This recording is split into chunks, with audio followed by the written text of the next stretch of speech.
नमस्कार, मैं doctor Pooja Rani, consultant gynaecologist and IVF specialist Indira IVF Ranchi से।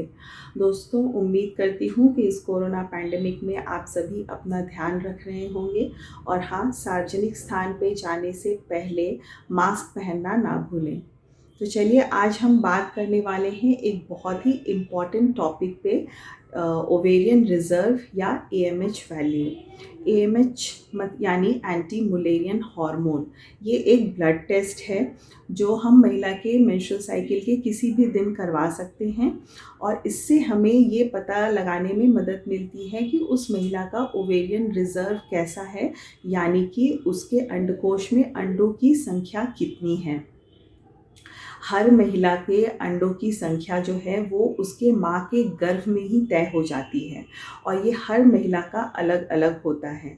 और जन्म के बाद जब उस महिला की माहवारी शुरू होती है तो उन रिजर्व में से ही कुछ अंडे खर्च होते चले जाते हैं और हर महीने उसमें से कुछ अंडे खर्च होते चले जाते हैं और जब वे अंडे पूरी तरह से ख़त्म हो जाते हैं तो महिला की माहवारी आनी बंद हो जाती है, यानी मेनोपॉज आ जाता है। और जैसा कि हर महिला का ओवेरियन रिजर्व अलग अलग होता है, तो उस हिसाब से हर महिला के मेनोपॉज का एज भी अलग होता है। अब नॉर्मल जो ओवेरियन रिजर्व है वो उम्र के साथ घटना शुरू होता है। 30 साल के बाद इसमें गिरावट आनी शुरू होती है और 35 साल के बाद इस अंडों की संख्या में काफ़ी तेज़ी से गिरावट आती है।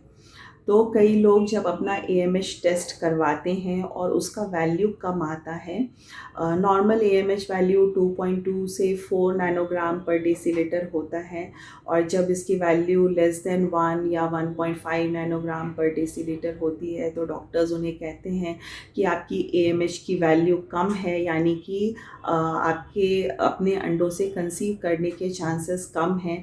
तो ऐसी महिलाएं काफ़ी ज़्यादा परेशान हो जाती हैं, वो हमारे पास आती हैं कि हमारे पास क्या ट्रीटमेंट ऑप्शन अवेलेबल है, हमारे खुद के अंडों से होने के क्या चांसेस हैं।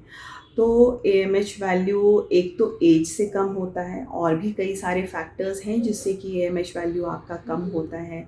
जैसे अगर कुछ महिलाओं को एंडोमेट्रियोटिक सिस्ट होता है या जिसे हम चॉकलेट सिस्ट भी कहते हैं, तो हर माहवारी के साथ उनकी जो सिस्ट का साइज़ है वो बढ़ता रहता है और नॉर्मल अंडों की संख्या कम होती चली जाती है।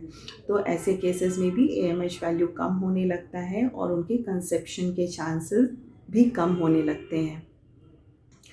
फिर कुछ महिलाओं की अगर ओवरी में सर्जरी की गई है, जैसे ओवेरियन सिस्ट था उन्हें और उसकी वजह से उनकी सर्जरी की गई, या तो सिस्ट निकाला गया या पूरी ओवरी ही एक तरफ की निकाल दी गई, तो ऐसी महिलाओं का भी ओवेरियन रिजर्व कम हो जाता है।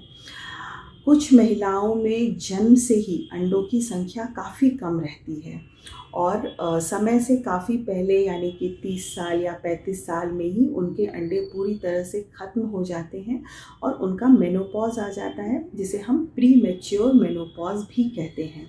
तो ऐसी महिलाओं में भी एएमएच की वैल्यू काफ़ी कम हो जाती है। अगर आपकी एएमएच की वैल्यू कम है और आप कंसीव करना चाह रही हैं तो इसके लिए बहुत सारे ऑप्शंस अवेलेबल हैं।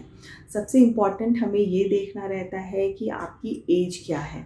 अगर आपकी एज कम है और आपके ओवेरियन रिजर्व कम भी है, तो ऐसा देखा गया है कि कम उम्र में अंडों की जो गुणवत्ता होती है, क्वालिटी होती है, वो अच्छी रहती है कंपैरिजन टू दोज वुमेन जिनके की एज ज़्यादा है। तो उनके अंडों की संख्या भी कम होती है और उसकी क्वालिटी भी अच्छी नहीं होती है। तो कम एज में हम महिला को स्टिमुलेट करते हैं, उन्हें या तो दवाइयों से या इंजेक्शन से उनके अंडे की संख्या को बढ़ाते हैं। फिर भ्रूण बनाने के बाद उनके गर्भाशय में डाला जाता है। तो कम एज में यदि आप सही आईवीएफ सेंटर का चुनाव करते हैं, सही स्टिमुलेशन प्रोटोकॉल अगर यूज़ करते हैं, तो आपके खुद के अंडों से कंसीव करने के चांसेस काफ़ी ज़्यादा हैं। अधिक उम्र की महिलाओं में अगर एएमएच वैल्यू कम है तो हाँ, उनके कंसेप्शन के चांसेस कम होते हैं अपने खुद के अंडों के साथ, क्योंकि जैसा मैंने बताया कि अंडों की वो स्टिमुलेशन प्रोटोकॉल से भी डिपेंड करता है कि उनके एग्स कैसे रिस्पॉन्ड कर रहे हैं। अगर हमें 4-5 एग्स दिख भी रहे हैं तो ज़रूरी नहीं है कि स्टिमुलेशन में वो सारे एग्स बढ़ के मैच्योर हों। तो वो हमें ट्रायल लेना पड़ता है, उनके लिए एक स्पेशल स्टिमुलेशन प्रोटोकॉल यूज़ करना पड़ता है। और यदि आप अच्छे क्लिनिक का, अच्छे डॉक्टर का और एक सही स्टिमुलेशन प्रोटोकॉल का यूज़ करती हैं तो अधिक उम्र में भी अपने अंडों से आप कंसीव कर सकती हैं। इवन दो कि आपका AMH 0.5 या 0.4 है, ऐसे केसेस में भी हमारे यहाँ महिलाएं अपने खुद के अंडों से कंसीव करती हैं। लेकिन हाँ, यदि 2 से 3 स्टिमुलेशन प्रोटोकॉल सही स्टिमुलेशन प्रोटोकॉल का इस्तेमाल हो गया है और आपके भ्रूण या तो बहुत अच्छे ग्रेड के नहीं बन रहे हैं या अच्छे बनने के बावजूद आप कंसीव नहीं कर रही हैं, तो ऐसे केसेस में हम डोनर एग्स की सलाह देते हैं। तो बस मैं यही कहना चाहूँगी लास्ट में कि आजकल जैसा कि लेट मैरिज का प्रचलन चला है, पहले महिलाएं अपना करियर बनाती हैं फिर शादी करती हैं, तो ऐसे केसेस में उम्र अधिकतर उनकी 35 के आसपास हो जाती है और नॉर्मल एजिंग प्रोसेस को तो कोई भी नहीं रोक सकता। तो एज के साथ AMH का वैल्यू कम होना शुरू हो ही जाता है।